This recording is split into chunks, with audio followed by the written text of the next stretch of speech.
CID headquarters आज बिल्कुल खामोश था।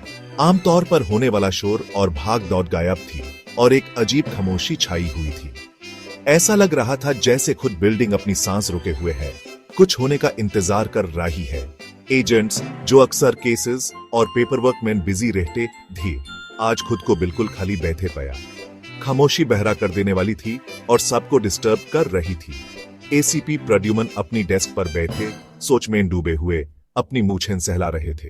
उनका दिमाग तेज गति से चल रहा था। यह समझने की कोशिश कर रहा था कि आखिर इतनी शांति क्यों है। वो एक्शन के आदमी थे और ये निकम्मापन उन्हें बेचैन कर रहा था। उन्होंने ऑफिस में नजर दौड़ाई और अपनी टीम की बेचैनी देखी। सब एक जैसा महसूस कर रहे थे और बस वकीटी की बात थी जब कोई अपनी निराशा व्यक्त करता। अभिजीत मैग्नीफाइंग ग्लास से खेल रहा था। उसके चेहरे पर बोर्डम साफ दिख रहा था। उसने अपनी डेस्क के हर कोने को चेक कर लिया था, कुछ ढूंढने की उम्मीद में, कुछ भी जिससे उसका दिमाग बुसी रहे, लेकिन कुछ भी नहीं मिला। उसने आभारी और मैग्नीफाइंग ग्लास नीचे रख दिया। दया की तरफ देखा जो उतना ही बोरिड लग रहा था। दया डीवर का सहारा लिए खड़ा था। उसका विशाल शरीर यूस एक फ्रेंडली जायंट जैसा दिखा रहा था।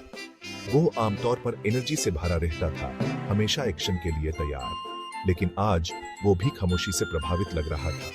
उसने अपने हाथ जोड़ लिए और जमीन पर देखते हुए सोच में खो गए। खामोशी अब उन पर हावी होने लगी थी। ऐसा लग रहा था जैसे पूरा ऑफिस किसी चीज के इंतजार में रुका हुआ है जो इस एक रसता को तोड़ दे। एजेंट्स ने एक दूसरे को देखा।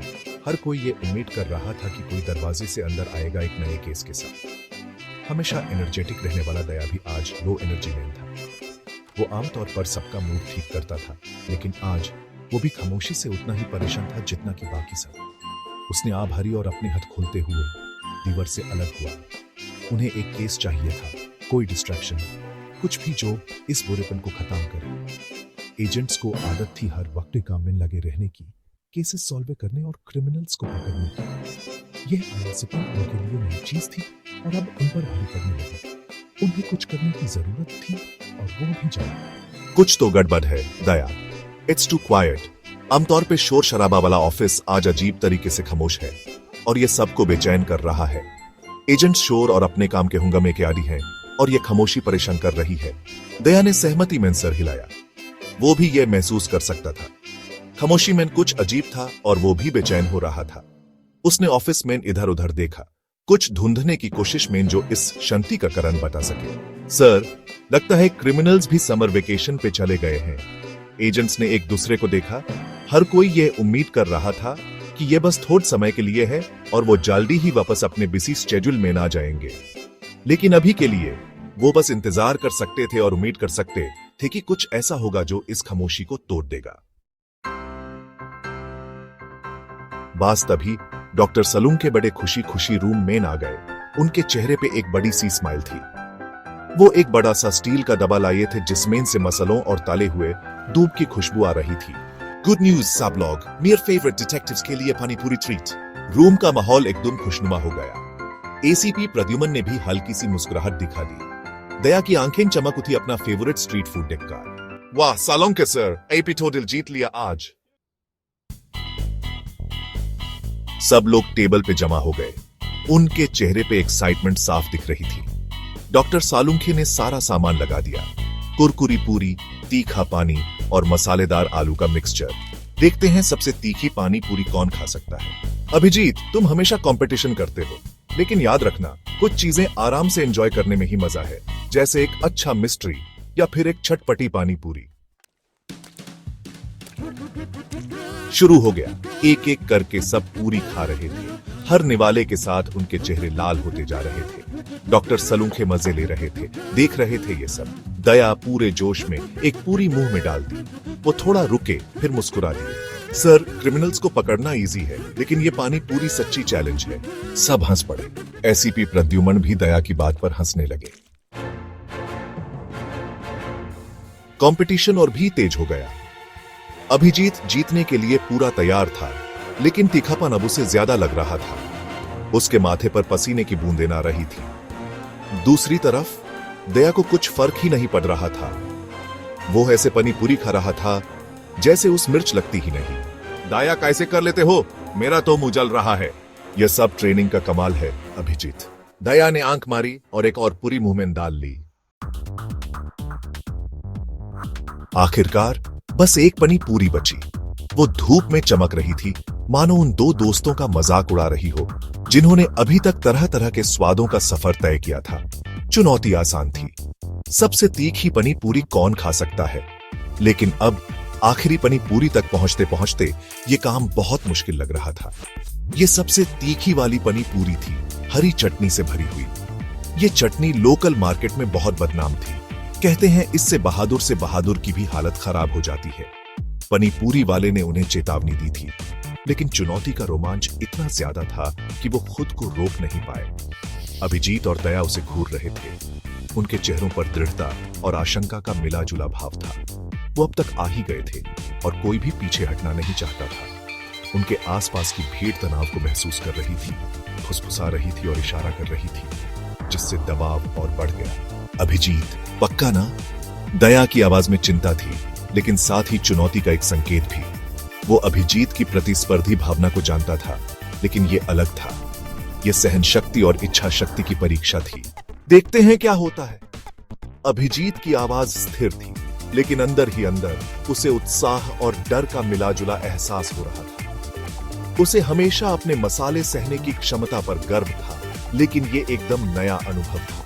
एक गहरी सांस लेकर अभिजीत ने आखिरी पूरी की तरफ हाथ बढ़ाया। उसका हाथ थोड़ा कांप रहा था, लेकिन उसने खुद को संभाला। भीड़ ने अपनी सांसें रोक रखी थीं, सच्चाई के पल का इंतजार कर रही थी। उसने अपनी आंखें बंद कर लीं, पूरी को मुंह में डाला और निगल लिया। शुरुआती स्वाद धोखा देने वाला था। छटपटे स्वाद का एक झटका जिसने जल्दी ही तेज गर्मी का रूप ले लिया। उसके मुंह में आग सी लग गई, जो तेजी से फैल रही थी। एक पल के लिए सन्नाटा छा गया। भीड़ देख रही थी, अभिजीत की प्रतिक्रिया का इंतजार कर रही थी। उसका चेहरा भावहीन रहा, लेकिन अंदर ही अंदर वो गर्मी को बढ़ता हुआ महसूस कर सकता था, जो उसे परास्त करने की धमकी दे रही थी। कैसी है अभिजीत? दया की आवाज ने सन्नाटा तोड़ा, जिसमें जिज्ञासा और थोड़ी चिंता थी। वो अपने दोस्त को अच्छी तरह जानता था और शांत दिखावे के पीछे के संघर्ष को समझ सकता था। फिर अभिजीत की आंखें खुल गईं। उसने एक चीख निकाली। उसका चेहरा दर्द से तड़प उठा। गर्मी असहनीय थी, मानो हजारों छोटी छोटी सुइयां उसकी जीभ और गले में चुभ रही हो। उसकी आंखों से पानी आ रहा था और उसकी दृष्टि थोड़ी धुंधली हो गई थी।